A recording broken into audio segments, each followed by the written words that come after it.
Berikut ini merupakan langkah-langkah untuk membuka situs RTI, yaitu situs yang bisa membantu kita menganalisa atau melihat laporan keuangan suatu perusahaan.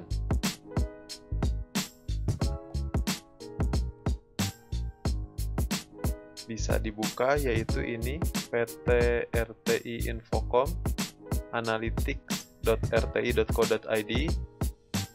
Kemudian bisa login atau teman-teman membuat akun terlebih dahulu. Setelah login, teman-teman bisa melihat di sini ada beberapa pilihan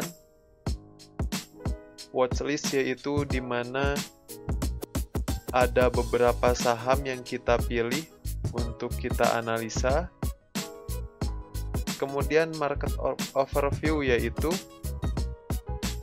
gambaran dari grafik atau pergerakan harga IHSG atau indeks harga saham gabungan. Kemudian ini indeks-indeks yang ada di dunia.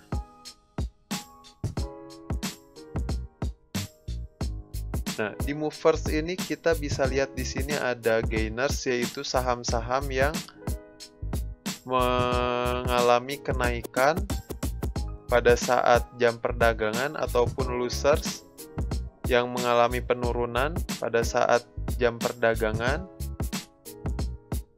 Ada juga pilihan yang lain.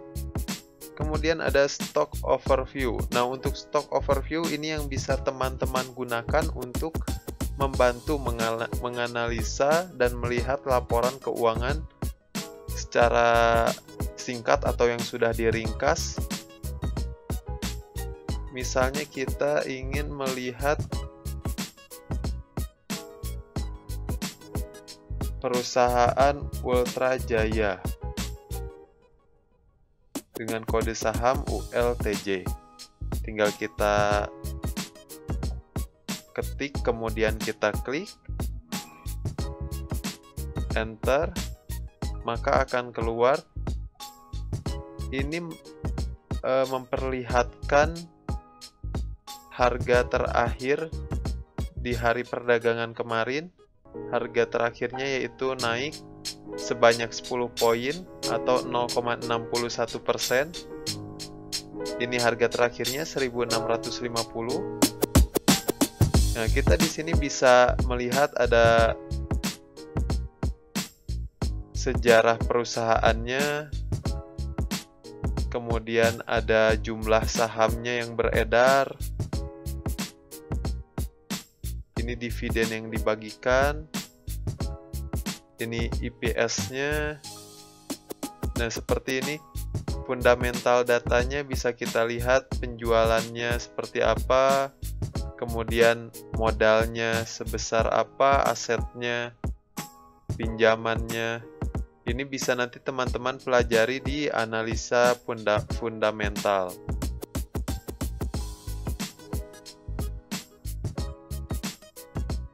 Kemudian bisa dilihat juga kondisi atau laporan keuangannya. Ini laporan keuangan tahunan, bisa dilihat di sini ada kita mau lihatnya per kuartal atau per tahun. Seperti ini, nih ada gross profit-nya, ada operating income.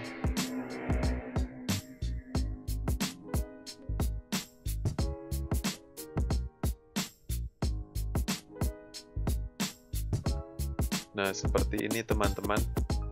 Mungkin sekarang saya akan menjelaskan secara sekilas dulu ya, tidak akan terlalu mendalam. Jadi bisa kita klik di sini, ada beberapa menu yang nanti akan menampilkan keterangan-keterangan dari perusahaan yang kita cari.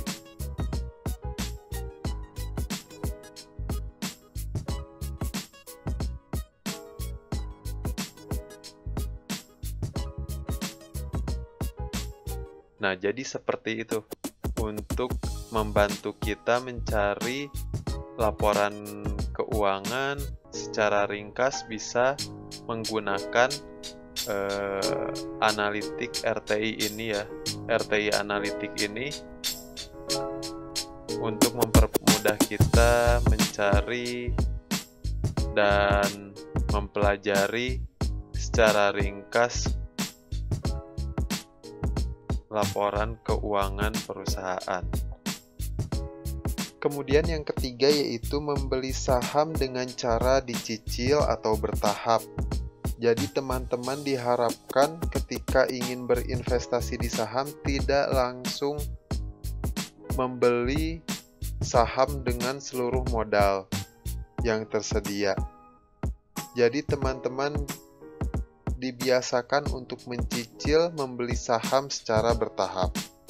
Hal tersebut dimaksudkan ketika suatu saat harga sahamnya mengalami penurunan, teman-teman masih memiliki dana atau masih memiliki modal yang dapat digunakan untuk membeli saham tersebut. Selama fundamental saham tersebut bagus, maka teman-teman bisa menambah porsi kepemilikan saham teman-teman.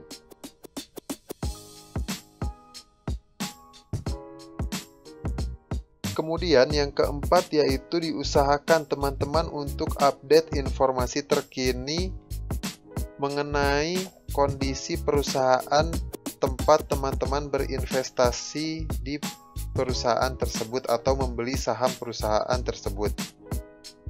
Hal tersebut ditujukan untuk mengetahui apakah saham tersebut akan berpotensi mengalami kenaikan atau mengalami penurunan secara jangka panjang, sehingga pada akhirnya akan menghasilkan keputusan teman-teman untuk tetap memegang saham tersebut atau membeli lagi saham tersebut dengan jumlah yang lebih banyak, atau bahkan menjual saham tersebut karena dirasa dalam jangka waktu yang cukup panjang perusahaan tersebut tidak akan mampu lagi menghasilkan laba yang optimal. Lalu yang kelima yaitu mempertimbangkan untuk melakukan diversifikasi. Diversifikasi adalah cara yang efektif untuk mengurangi resiko investasi saham dalam jangka panjang. Cara melakukan diversifikasi yaitu dengan mengatur banyaknya saham yang ada di portofolio. Misalnya, teman-teman tidak hanya berinvestasi di satu saham saja, tapi dibagi menjadi 2, 3, 4, atau 5 saham. Kemudian, ambil saham dari sektor yang berbeda. Hal tersebut dimaksudkan agar ketika teman-teman mengalami kerugian di satu sektor, maka masih ada sektor saham yang lain yang akan bisa mengurangi resiko kerugian tersebut. Oke teman-teman, jadi itu tadi tips dari saya bagi teman-teman yang ingin memulai berinvestasi di saham. Saya ulangi lagi secara ringkasnya. Yang pertama yaitu memilih saham menggunakan indeks. Yang kedua memilih saham perusahaan yang bagus dan berkinerja baik. Yang ketiga yaitu membeli saham dengan cara dicicil dan secara bertahap. Yang keempat, diusahakan untuk update terus informasi terkini terkait perusahaan tempat teman-teman berinvestasi. Dan yang terakhir yaitu mempertimbangkan untuk melakukan diversifikasi saham, baik dari segi jumlah ataupun dari sektor saham tersebut. Sekian episode ngobrolin saham kali ini. Semoga dapat dipahami dan bermanfaat untuk teman-teman semua. Pada episode selanjutnya, saya akan membagikan tips memilih saham yang tepat untuk berinvestasi. Jangan lupa share, like, komen, dan subscribe channel ini Happy investing. Yuk nabung saham.